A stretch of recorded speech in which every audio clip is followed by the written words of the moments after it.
Hey guys, my name is Greg McDaniel. And I'm Bernice Ross, and we have a great show for you today. It's called Where Should I Price My House? So Greg, I'm a seller. I am confused here. We've got a comp up the street that is $630,000 that it just sold for. It's a 2-bedroom, 1-bath, 888 square feet, same lot as ours. And that property doesn't have the big master suite on the back of it that we added. Sure. One across the street, Funky House. That property is 1,021 square feet. It needed a lot of work. A flipper came in and did the work to it. It just sold for $720. 3-bedroom, 1-bath. It's really a 2-bedroom with kind of a rumpus room modification and that 1-bath.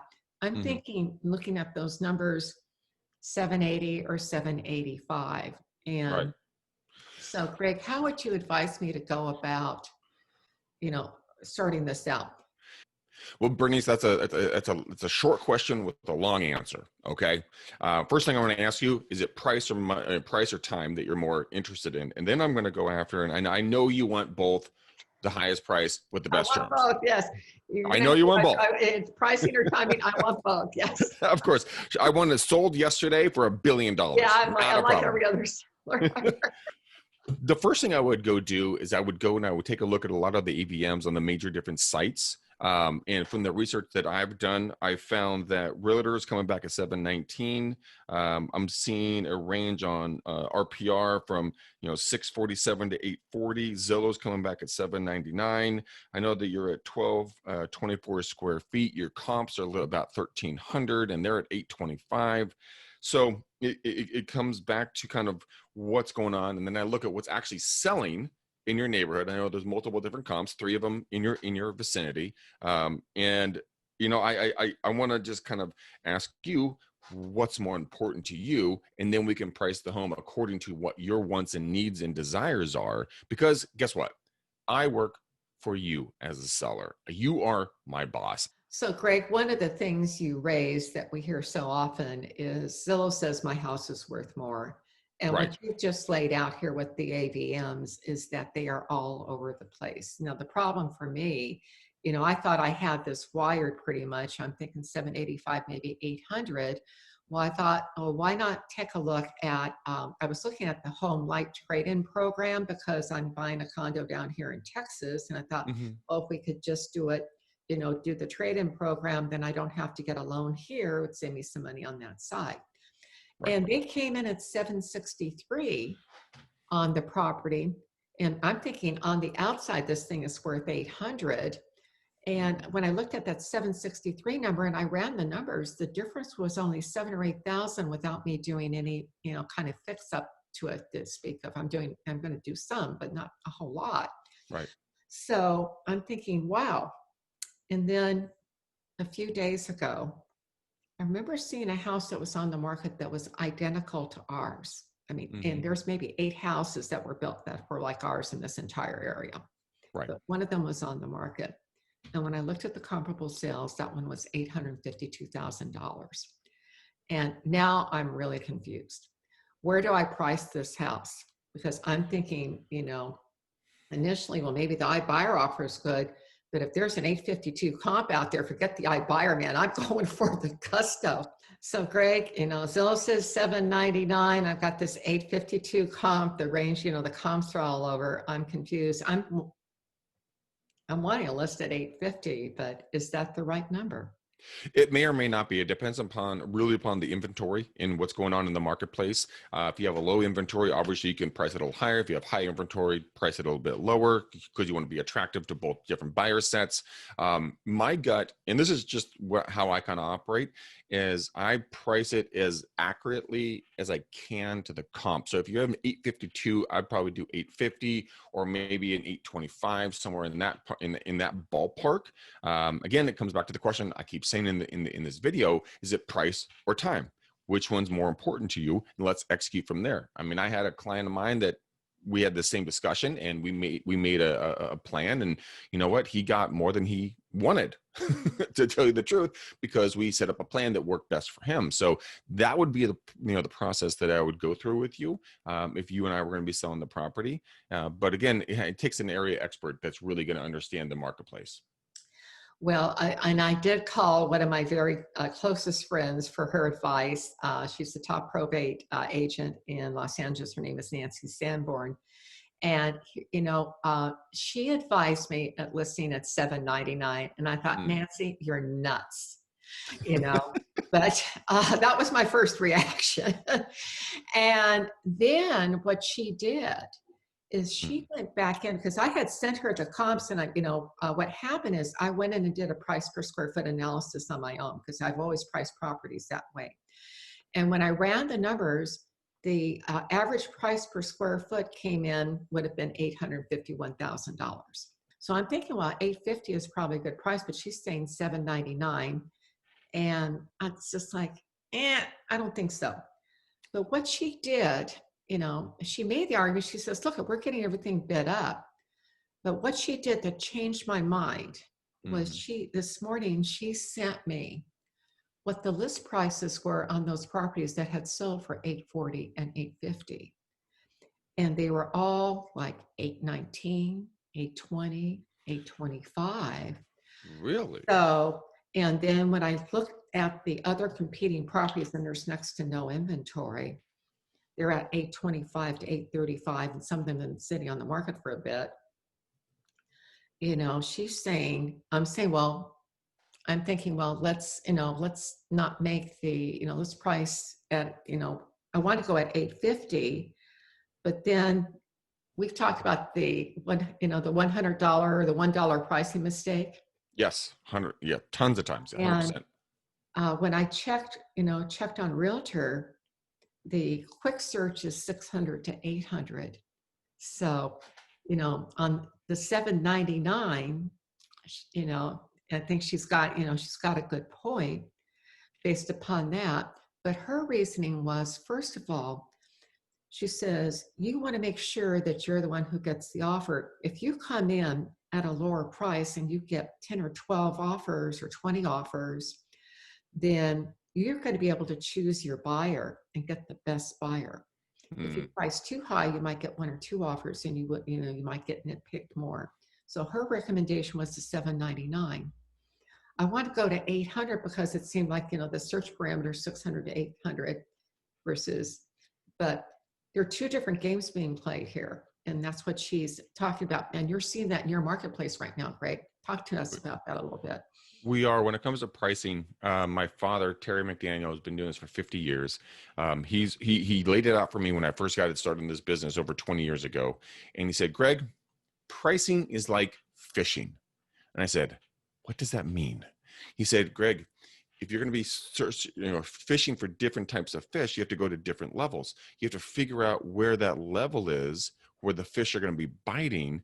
Otherwise, you're not going to get the right buyer, aka fish, that's going to bite that hook, and you're going to be able to bring them in and do a deal. And so it's about finding that level, being rational, not being greedy. And I guess, look, hey, we all like money. I'm not going to say nobody likes money. But what I'm saying is doing a service to your client, aka your seller, is getting them the highest price in the market, not what they think, in their market. It's always what the willing and able buyer is going to pay for it. And that's how we price it. So Greg, you're seeing a couple of different strategies that are playing out in the Bay Area right now that are very different. Could you say a little bit more about that, please? Yeah, there's a lot of different strategies. Every agent is going to have their own way of doing business. In the different regions here in the Bay, we see different people do it differently. So like in San Francisco, Berkeley, Oakland, traditionally, and I'm not saying everybody, but traditionally, we're going to see them pricing 15 to 30% below the market. And, they're looking for those prices to be bid up. Contra Costa, traditionally what we see is that we bid, we don't bid, but we price our properties right at the sales price that we're looking for. So there's no smoke and mirrors. I know this because I've helped multiple clients buy in those, Berkeley, Oakland, San Francisco, and you see 20, 30, 40, literally 50 plus offers. And over here in Walnut Creek in the Contra Costa area, we'll see multiple offers, but they're not going to be crazy pants because we're looking for a specific price. It really it's going to come down to the region that you live in and where you work and how the underlying kind of protocols are run. But that's kind of what we're seeing here. What Nancy told me, she says, you're looking to get a whole lot of offers on this property. And if you priced it, my traditional pricing, what I normally would be doing, I'd be pricing it right at the comps, generate, maybe an offer at that price, a little bit over, Yep. maybe under, but, somewhere in that vicinity. And she's saying, the other properties that are your competition right now are about 825 to 835. And by the way, one of them is an Open Door property. Open Door offered me 763. They paid 762 for the house. They're selling this house at 825. And Greg, you looked at that house online. What did you see? I saw a lot of inconsistencies. I mean, you have a 2-car, this is a 1-car. It has an open floor plan, but the thing that really kind of threw me for a loop is that in the main room, I don't know what kind of flooring it was because I couldn't see through the photos, but there was 2 distinctly different color flooring. Wood floors, right up against each other. And the other thing, the kitchen cabinets looked pretty good until you zeroed in on them, and then you could see they were falling apart. So we don't have that issue where we are. And that's a great thing, because if that's your comp, then they're going to help you sell your property based upon their pricing. So if you go at 800, they're at 825 on this property, then any sane buyer is going to be like, that's $25,000 cheaper. And I have all this nice stuff and everything is consistent. Okay, I'll buy that house. So a lot of the times, you can let your competition help you sell your property based upon what they don't have, what you do have, and then just go from there. Well, one of the things I decided to do, our stove that was there needed replacing, and the dishwasher was 13 years old. I decided to pop a new one. So and we're leaving a really nice refrigerator, a couple years old, really nice stainless, it's Nice. with steel. So, that in house is me freshly painted for the most part, plus all the other work we did. So it's going to show really well. But, I'm still sitting on the fence about $799 versus $800. And I wanted to do 800. Nancy's, she says, she strongly advised $799. And I decided to call my brother because he's living there. It's his house. He's the client. He's the client. Yeah. And he says, well, I think that $799 has a real strong psychological pull to it because, he was he managed an electronics store for many years. So he says, we always priced everything with the 99 on it for a reason. Mm-hmm. And, I thought, okay, this is what my brother wants. This is what one of my friends that I trust incredibly about, what she is saying. So I think the price is going to be $799, Greg. Well, again, Bernice, it comes down to this. We advise our clients on what we feel is the best course of action. They ultimately make the decision because they're the client. And then we take action, and then we work with them through the entire process, we're doing our best to, get their best result for them. So if your brother was my client and I said, hey, I think we do 800. And he goes, $799. I say, okay, $799 it is, not a problem. But as a team, we're going to come together. If something changes down the road, we're going to adjust with the market so we can get your highest price. Would that be fair? And he'll be like, yes, that's fair. I'm like, okay, let's go to market. I'll drop the contract. I'll have the docu signed over to you. Let's go to the inspections, scheduled, and I'll get the photos scheduled, and we're going to rock and roll. And we're out the door. Well, anyway, the thing for me again is that I appreciated is I didn't have the data. And this reminds me, anytime that, you're selling a property outside the area where you don't have access to all the MLS information, it really does pay to refer it out to someone because who knows the market. And also, huge takeaway here, when you're selling your own property, do not become a for sale by owner. on every house I have sold.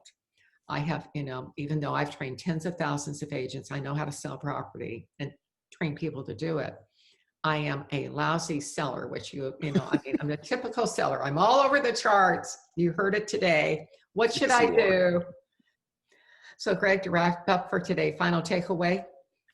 Final takeaway for me, Bernice, and I thank you for asking. I would say, I'm actually going to go right back to what we just talked about. Trust the expert in the area. Rely upon their knowledge. That's why they're good at what they do in their area. That's very simple. Bernice, what's your takeaway?